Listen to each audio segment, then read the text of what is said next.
அனைவருக்கும் வணக்கம். இன்னைக்கு ஐயா பேர் முரளி கிருஷ்ணன். நம்ம குமராபாளையம் தான் கேவன் தேட்டர் பக்கத்துலேருந்து வந்திருக்காங்க. அவங்க நம்ம பாசமாக இருக்கட்டளை பாசமுதியோர்களை யூடியூப்பில் பார்த்து நமக்காக உணவுப் பொருள் வழங்குறதுக்கு வந்திருக்காங்க. திரு முரளி கிருஷ்ணா ஐயா அவர்களுக்கு நமது பாசமாக இருக்கட்டளை பாசமுதியோர்கள் சார்பாக நன்றிகளையும் வாழ்த்துக்களையும் தெரிவிச்சுக்குவோம். உணவுக்காக மளிகை பொருள் கொடுத்த முரளி கிருஷ்ண ஐயாவுடைய குடும்பம், தொழில், வாழ்க்கையில் அனைத்து செல்வம் பெற்று நீடூழி வாழ நமது பாசமாக இருக்கட்டளை பாசமுதியோர்கள் சார்பாக இறைவன்கிட்ட ஒரு பிரார்த்தனை வச்சுக்கலாம்.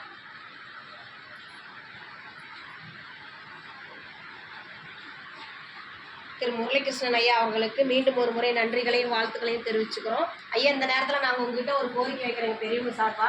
என்னன்னு கேட்டிங்கன்னா, நமது பாசமாக இருக்கட்டளை பாசமுதியோர் ஆரம்பிச்சு 2 வருஷம் முடிஞ்சு 3வது போயிட்டு இருக்கோம். ஐயா, இங்கே நிறைய பெரியவங்க வந்து கேட்கறதுனால இடம் வசதி பத்தாதவங்க கொஞ்சம் இடம் வாங்கி சொந்தமாக கட்டடம் அமைக்கலான் இருக்கோம்.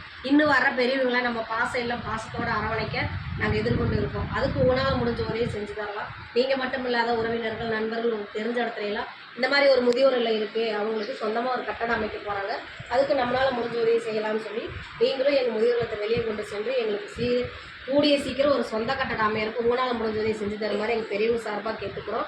உதவி புரிந்தவங்களுக்கு நன்றிகளையும் வாழ்த்துக்களையும் தெரிவிச்சுக்கிறோம். வாழ்க வளத்துடன். நில்லுங்க.